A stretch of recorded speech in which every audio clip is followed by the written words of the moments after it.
See, I'm a naturally skinny guy and I found it very hard to build muscle, especially at the start of my journey. And if you're watching this, you're probably in the same boat. You want to get out of being labelled skinny and finally get to the place where you put a t-shirt or something on it, it feels tight. You walk around confident with your physique, you actually feel what it's like to have a powerful body. Now if you watch this video, you'll learn from the start to finish how you can build that lean muscle and eventually get to your dream physique. So building muscle comes from resistance, which means you either push something away from you or you pull something towards you, and you can do this through a variety of different methods. For example, weight training with fixed resistance or free weights, or you can do it via body weight as well. Now I'd recommend a normal gym style workout which incorporates a mix of everything, and then that way you've got a good variety of exercises and things you can choose from to progressively overload. So if there's a hard exercise, you can always regress it back and do an easier one. Point 2 is you need to have consistency. Even if you have a horrible training routine, but you turn up to the gym consistently every week, in a year you will make some sort of gains. That's just the way it is. Being consistent with the gym is the backbone of building muscle, so if you're not in it for the long haul, you may as well just stop now. Even if you have the best routine and the best program and the best diet, if you can't stick with it for a long enough period of time, you're not going to make any muscle gains whatsoever. To improve your consistency in the gym, there's a couple of things you can do. You can use a habit tracker, you can set a time of day and a certain day that you're going to work out and stick to those days. And another thing is you can get an accountability partner. So you can find a boy and you can start training with them, make sure you do the same routines and you keep each other accountable for turning up to the gym. Now, provided you're going to do these things and stick with it, can move on to the next points. So following on from consistency, you need to choose the right split. You need to pick a training split which you can maintain for a long period of time throughout busy ups and downs, because that's going to be the thing that throws most people off. We are not bodybuilders, right? Well, I definitely am not. These guys are putting these 6-7 day routines out. Here's a couple of things that you need to know. First of all, they make a living from their body. This is the only thing that they do. And another thing is, a lot of them will be on performance enhancing drugs. They'll be taking steroids of some sort, which means their recovery rate is significantly higher than most people. Now, I don't promote that whatsoever. Anyway, each their own, but that's not for me. That's not what I want to talk about on this channel. Picking a healthy 3 to 4 day split and having the gym enhance your life instead of detract from it or make it worse. That's not the kind of idea that I want to put out there. You have a good split that gives you a good balance, training, health and social life as well. And the perfect split for me so far is a 3-day full body split or a 4-day upper lower split. And I promise you that is all that you need. You don't need any fancy routines or anything over the top. If you focus on these and do it consistently, you will build muscle. Next point is exercise selection and reps. You want to make sure that your workout routine includes compound movements, which are basically multi-joint exercises. And that's because these can move the most weight. If you think about it, there's more muscles involved, right? And these are going to be the key for progressive overload. And that's when you increase the weight or the intensity, for example, every week, and that will lead to the muscle growth because your body has to adapt to the increase in weight. Now, I'm going to give you a list of exercises that you should focus on. This is not exhaustive, but you should be incorporating into your routine. And I'm also going to give you a regression or regressions, which basically means if you can't do the main exercise, you can regress it, which means take it backwards a step till you find a spot which you can actually start from. And it's basically what you should do if you're a beginner or you're brand new to the gym. So here's the list, right? So first of all is a pull-up, and if you want to regress it, you can do a lat pull down. The next is a squat. If you want to regress it, you can do a Smith machine squat, or you can move to a leg press. The next is a bench press. If you can't do this one, you can regress it to a press up, or you can do a machine chest press. The next is a barbell standing overhead press with your shoulders, military press. If you can't do that, you can do it as a seated press, or you can move to a machine press to start off. And then finally, another one is a Romanian deadlift. And if you can't do that, you can move to a lying leg curl or a seated hamstring curl machine. Now with these compound movements, you want to focus on doing 6 to 12 reps and for around 3 to 4 sets. And of course, it's not an exhaustive lift. This is not an exhaustive list. It's just a list of some key exercises that you want to be including in your routine. And it goes without saying that you don't do all of these on one day. You want a nice program where you can put the different compounds into different days and pair them with the right isolation exercises as well. Okay, so now we've gone through the compound exercises. Next is the isolation exercises. So these are like your single joint exercises, and very often they'll be targeting much smaller muscle groups. So for example, your calf raises will be targeting your calves, tricep extensions will be targeting your tricep, bicep curls will be targeting your bicep, front raises will target your front delts. And these exercises are not as intense, so they don't put as much strain on your body, so which means you don't need as much recovery for them, and it means you can do a higher rep range. So for these isolation exercises, you can do like 15 to 20 reps and make the rest time a lot shorter, so you make it a lot more intense. And you want to do this after your compound exercises because you don't want to be fatigued going into your compounds. And another point I want to encourage is to avoid 1 rep maxes, especially if your goal is to build muscle.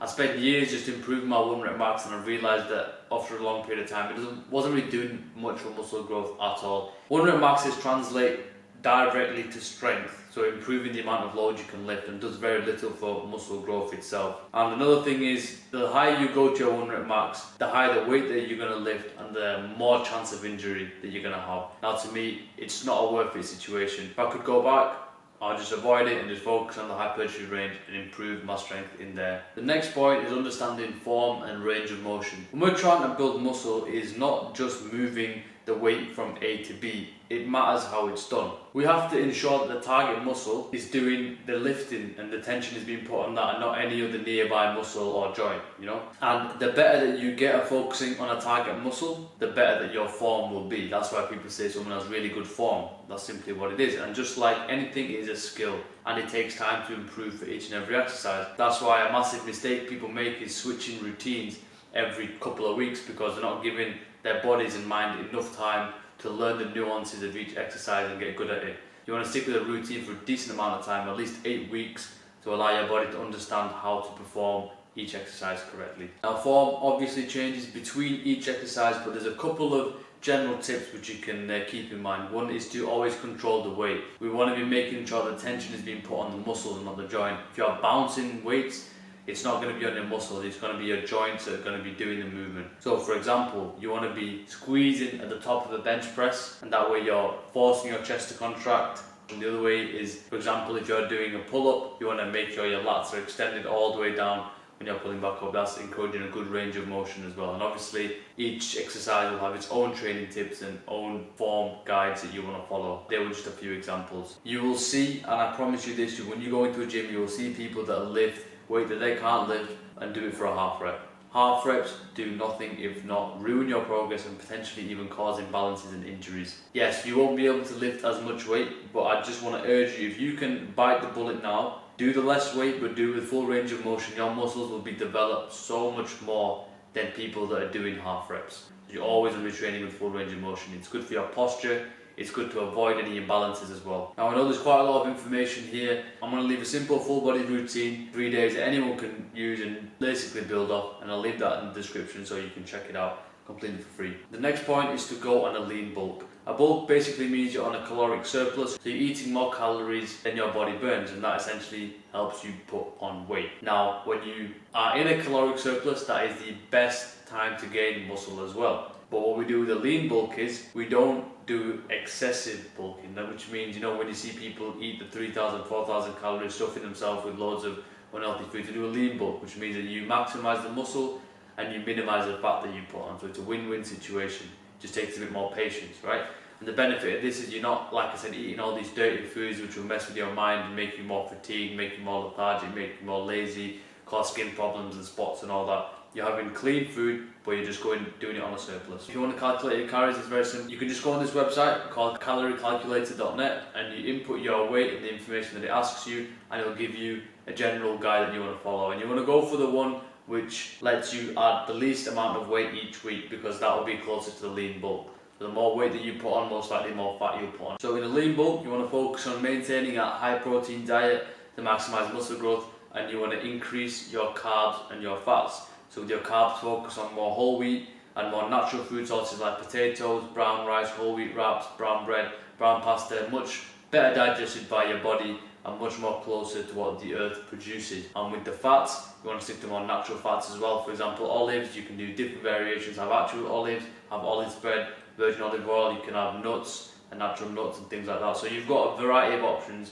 but try and stick to these healthier options when you're in that bulk phase. Now I understand if you're a beginner, it might be a bit daunting to track everything, your carbs, your fats and your proteins and all that, and your calories as well. So what I would do is focus on this. I'd focus on starting to get more protein into your diet, and for most guys, aiming for around 100 to 120 grams of protein. And if you can do that regularly for around 2-3 months, you will definitely see some size gains. And obviously, if you do want to calculate your protein yourself, then I'll leave a screenshot on here, and this is how you can go about doing that. And as you get more comfortable with eating the protein, start to include those healthier carbs that I mentioned earlier and start cutting out the junk.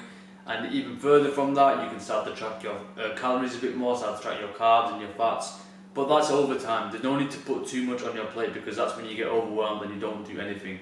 Take things step by step, and you promise you in a year or two when you look back, you will have developed some really good eating habits and your body will have definitely put on some muscle. But in all honesty, if you're eating whole carbs, you're eating healthy fats, and you have a high protein diet and with good amount of protein in every meal that you eat, you will pretty much build muscle. So that is nothing to keep in mind. But as with anything, if you provide yourself more data and you're more rigorous with your tracking, you will just speed up the results. That is the honest truth. So if you do want to fast track your results, I would 100% recommend tracking, but it's not necessary. Just remember that. You can still have a very balanced and healthy lifestyle without having to track, but each their own, and you have to try it and see if it works for you. And I'll be honest with you, bro, I expect more from you. If you're just still watching my videos and you've not taken any action, then I'm genuinely disappointed. Find something from this video that you can do today and start implementing it. That's the only way you're going to get towards your dream physique and feel the confidence of actually being jacked. Watching the videos are not going to help you, but taking the action will. And for those of you that might be in a skinny fat phase and struggling to break out of that, you can check out this video as well. But as always, bro, you know my message. Keep building, keep progressing.